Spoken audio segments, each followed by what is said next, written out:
नाशिकमध्ये घरगुती गॅस सिलेंडरमधून गॅसची चोरी झाली आहे। भद्रकाली परिसरातील अनधिकृत गॅस डेपोवर पोलिसांनी धाड टाकली।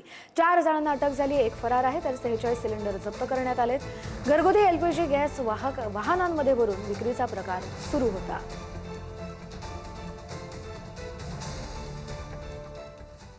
भंडारा जिल्ह्यात सिलेंडर बुकिंगचा भोंगळ कारभार दिसला।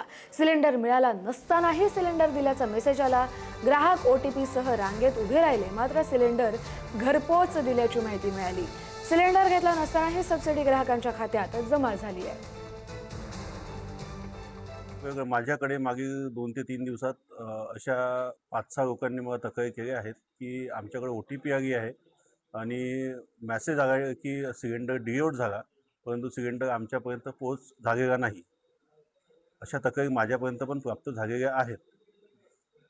त्या अनुषंगाने मी सदर gas agency Gurudev gas agency Lakhandur यांच्या मालकांसोबत प्रत्यक्षात बोलणं केलं असता त्यांनी सदरचा सॉफ्टवेअरमध्ये काही चुका झाल्यामुळं असे मेसेज जात असल्याचे मला सांगितले आहे। म्हणजे ओटीपी हंडा डिलिव्हर कसा झाला आणि त्याच्यामुळं मला सबसिडी पण जमा झाली।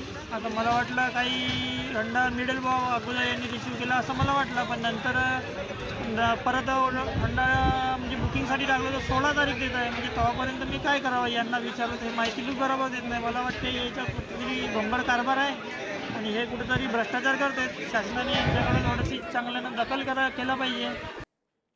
आखाती देशात युद्ध सुरू असलं तरी आपल्या राज्यात एलपीजी, पेट्रोल आणि डिझेलचा पुरेसा साठा उपलब्ध आहे। त्यामुळे ग्राहकांनी भीतीपोटी साठा करू नये असं आवाहन राज्य सरकारने केलं आहे। घरगुती एलपीजी सिलेंडरचा साठा पुरेसा असून ग्राहकांच्या बुकिंगनुसार डिलिव्हरी केली जाते। मात्र सगळ्या ग्राहकांना सिलेंडर मिळावा यासाठी बुकिंगकरिता कालावधी दिला गेला आहे। रुग्णालय, शैक्षणिक संस्था, स्मशानभूमी, अनाथ आश्रम आणि वृद्धाश्रमांना 100% पुरवठा केला जातोय।